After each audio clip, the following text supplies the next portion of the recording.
E o Corinthians de Vitor Pereira sagrou-se vencedor do primeiro dos 3 duelos que farão as equipes nos próximos dias. O Corinthians, mostrando um futebol bastante pragmático, venceu uma equipe muito mexida do Flamengo. É verdade também que os alvinegros têm muitos desfalques. Vamos falar sobre o que aconteceu no jogo e as lições que a partida podem trazer para a Copa Libertadores, quando esses times vão jogar a Vera pela classificação para a semifinal da principal competição do país? Vem comigo e deixa o like aí, compartilha o vídeo enquanto eu rodo a vinheta.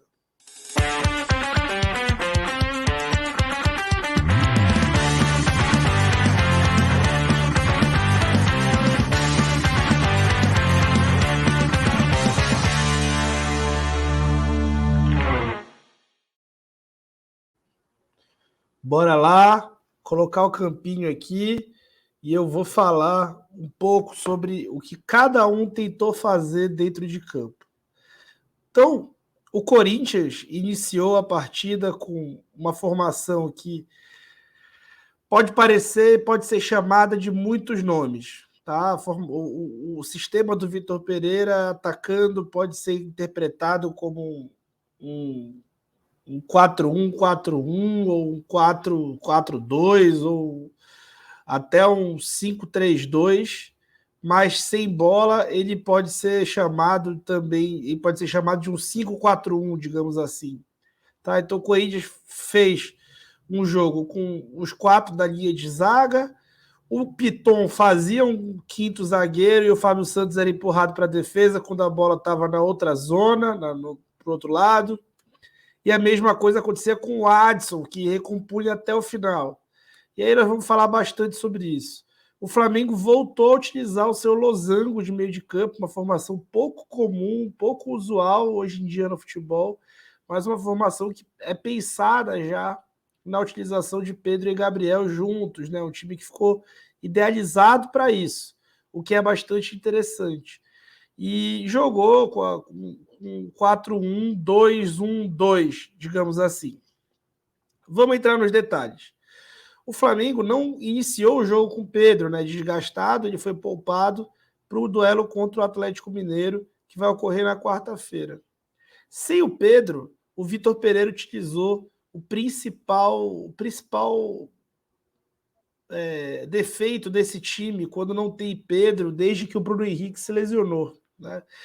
Ele subiu a marcação e o Flamengo ficou muito, muito acuado. Né? O Corinthians conseguia subir a marcação com o Guedes, o Juliano saltava a pressão, né, para subir a marcação, o Piton e o Adson. E aí Duqueiroz e Cantillo subiam no meio e o Corinthians conseguia gerar muita dificuldade para o Santos, que não tinha opção de sair da longa, e o Flamengo ficou preso no seu campo pelos primeiros 5 a 10 minutos de jogo. O Corinthians, porém, não tinha muita criatividade, né? Ele recuperava essa bola e cruzava essa bola para a área para as intervenções do goleiro Santos. Na primeira etapa, o Corinthians finalizou só 2 vezes, enquanto o Flamengo finalizou 7 vezes, né? Uma diferença bem grande. O Flamengo meteu bola na trave. Quem teve as melhores oportunidades na primeira etapa foi o Flamengo. E aí, o que começou a acontecer? Né? O Flamengo teve muita dificuldade, realmente continuou tendo essa dificuldade na sua saída de bola, mas ele passou a tentar marcar o Corinthians mais forte no meio de campo. O Corinthians, quando tinha a bola, essa formação que não tem o Pedro, não tem opção de bola longa, mas ela tinha vitalidade, né? Tinha bastante vitalidade. Então, o Matheus França recompunha bastante por dentro, o Vitor Hugo acabava balançando para marcar o lado esquerdo, o Matheus França recompunha por dentro ao lado do Maia e o João Gomes marcou bastante pelo lado direito. O próprio Vitinho, em vários momentos, marcou pelo lado esquerdo e aí deixou o time numa espécie de 4-1-4-1 enquanto estava defendendo, e o Flamengo conseguiu imprimir nesse meio de campo dele uma superioridade e conseguiu retomar muitas bolas no meio de campo. E aí saiu em boas transições, e nessas transições o Corinthians realmente se encontrava até bastante exposto. O Flamengo teve algumas chances de abrir o placar na primeira etapa. Por quê? Porque tinha a vantagem nesse meio de campo pelo fato do Piton ser um cara, um lateral, não era exatamente um ponta. O Corinthians tinha dificuldade de empurrar o Flamengo para sua defesa. Tá? E aí, no intervalo, o Corinthians faz algumas mudanças que os comentaristas da televisão interpretaram como uma mudança de sistema, né? Respeito a opinião deles, né? E vou até falar aqui sobre como o Corinthians marcava o Flamengo, né? Então, o Adson tinha missão de recompor até o final. E aí ele preenchia a linha de meio. Então, se a bola tivesse no Ayrton Lucas, por exemplo, ou no Vitor Hugo, aqui construindo pelo lado esquerdo, o Adson era quem estava marcando na linha de meio, do Queiroz um pouco mais recuado. O Adson marcava essa lateral, esse corredor lateral. O Rafael Ramos seguia aqui, marcando por esse setor. E aí o Fábio Santos, e o Raul e o Gil tinham a companhia do Piton. Né? E o Flamengo, quando tentava colocar amplitude, ele tinha ali uma linha de 5 no lado oposto à bola. O mesmo acontecia quando o lance era ao contrário. Né? O Juliano descia com o Cantillo e o Piton saltava a pressão no Rodinei e o Adson fazia, o Adson até fazia, né, um acompanhamento da profundidade do outro lado. Então, apesar de ser um atacante, um cara bastante ofensivo, ele tinha muitas obrigações defensivas. O Corinthians defendia quase sempre em uma espécie de 5-4-1, tá bom? 5-4-1. E aí, defensivamente, né, ofensivamente, a formação que eu mostrei para vocês numa espécie de, vamos lá, 4-1-3-2, tá? O Adson com uma função ali de atacante ao lado do Roger Guedes, só que, como eu falei para vocês, bastante recuado ali. E aí, chega o intervalo, o Vitor Pereira faz algumas alterações, né? Ele via que o Flamengo estava superior na partida, e ele faz algumas alterações que na TV foram interpretadas como mudança de sistema, o que eu discordo. Então, ele tira o Piton e coloca o Gustavo Silva.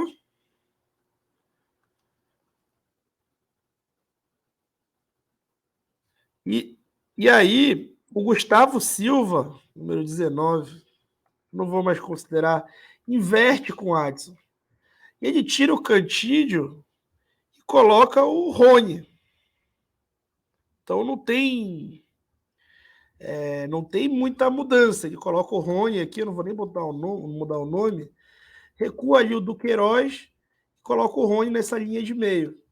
Então, o que ele faz? Né? Ele inverte o Gustavo Mosquito com o Adson, e o Adson é canhoto, ele começa a também marcar a sua profundidade, né? Para evitar o Rodinei o tempo todo no fundo. O Rodinei, como tem o pé dominante direito, o Adson começa a marcar a profundidade. Uma outra equipe que marcou o Flamengo de uma forma muito, muito parecida com como o Corinthians marcou foi o Vasco, na época do Zé Ricardo, treinador nas semifinais do Campeonato Carioca.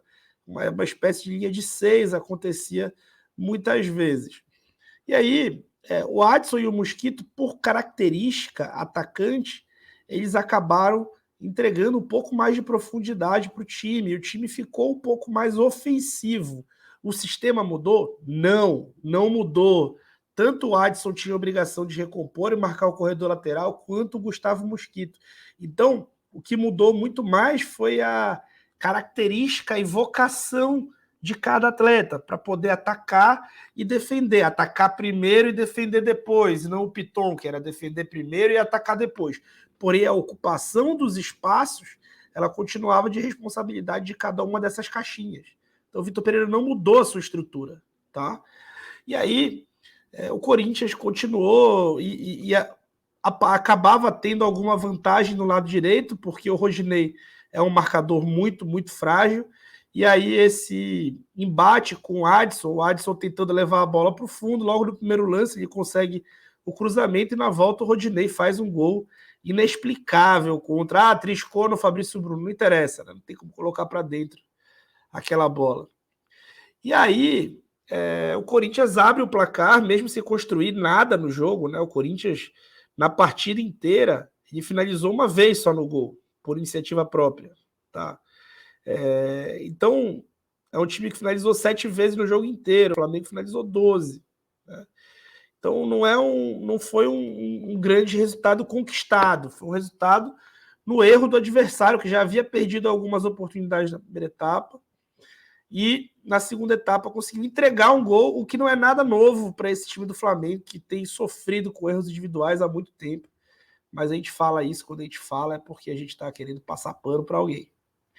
E aí, logo após o gol, logo após, ou alguns minutos após o gol saiu aos 52 e aos 65, o Corinthians meio que desfaz as mudanças, né? Ele tira ali ele tira o Juliano e coloca o Bruno Melo,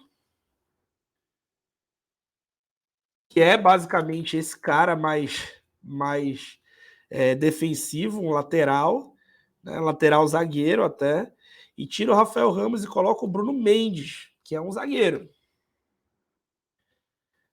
Ele utilizava muito, o Vitor Pereira utilizava muito o zagueiro João Vitor nessa função ali de lateral zagueiro, né? E aí o time volta a ter as dinâmicas dele de defender em linha de 5, né, e até em linha de 6. E aí o Flamengo começou a tentar construir, colocou vários jogadores, e aí colocou o próprio Pedro para jogar.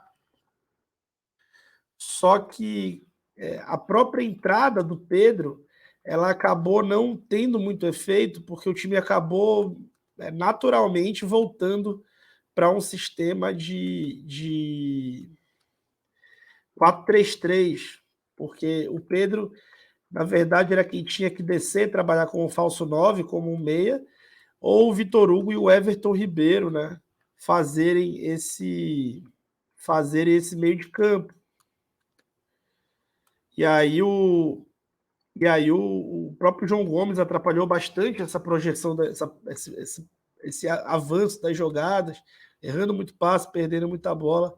E aí o Flamengo teve muita dificuldade de conseguir construir, tentava utilizar o Pedro, tentava profundidade, só que o Corinthians estava muito bem armado. Quando o Ayrton Lucas descia, o Gustavo Mosquito fechava numa linha de 6, e o time ficou realmente tendo que atacar um adversário que se defendia muito, muito bem. Ao final, o Flamengo teve uma chance muito clara com o Pedro, até o Lázaro, que entra no lugar do Vitor Hugo, estava livre no meio da área para finalizar, e não aconteceu.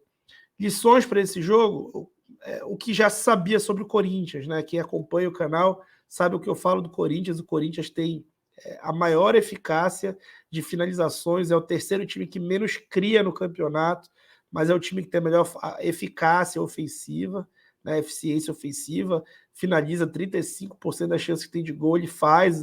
Nesse jogo contra o Flamengo, o Corinthians não teve nenhuma chance de gol, e o Rodinei fez por eles. Defensivamente, é um time que vende muito caro os seus gols sofridos. Então, erros capitais contra o Corinthians não podem acontecer, oportunidades que são criadas precisam ser aproveitadas, porque é um time que não se expõe, é um time que se defende com muita gente e que ataca com pouca gente. É um time que vai criar pouco, vai machucar pouco, mas vai precisar ser muito machucado para conceder um golzinho. Então, quando o Flamengo tiver com os titulares, não vai ser tão simples ele fazer a marcação como fez no primeiro tempo, com os 4 homens no meio de campo, ou às vezes até 5 homens no meio de campo, a recomposição, a voluntariedade que tiveram Matheus França e Vitinho. A gente não sabe se os titulares vão ter. O fato de positivo, foi um jogo competitivo, com um time bem alterado, jogando na formação do 4-1-2-1-2 aí do Dorival, para escalar Pedro e Gabriel. Então, é uma formação que pode funcionar com a aplicação dos atletas, porém, negativamente, é um time que é muito frágil para ceder derrotas, né? Esse Flamengo é derrotado com muita facilidade, tem dificuldade de converter suas chances, entrega muitas chances ao adversário, na verdade entrega gol ao adversário, né? A falta de entregar chances. Então é basicamente isso. Flamengo e Corinthians fizeram um jogo interessante na primeira etapa, segundo tempo, na minha opinião, não, bem abaixo, Mas um jogo bastante interessante na primeira etapa, que é uma prévia tática aí dos próximos 2 confrontos pela Copa Libertadores, alguns dos confrontos mais importantes da história do confronto entre essas duas equipes. Então é isso, pessoal. Agradeço vocês aí, compartilhe o vídeo e se inscreve no canal, pelo amor de Deus. Eu vou nessa. Beijos.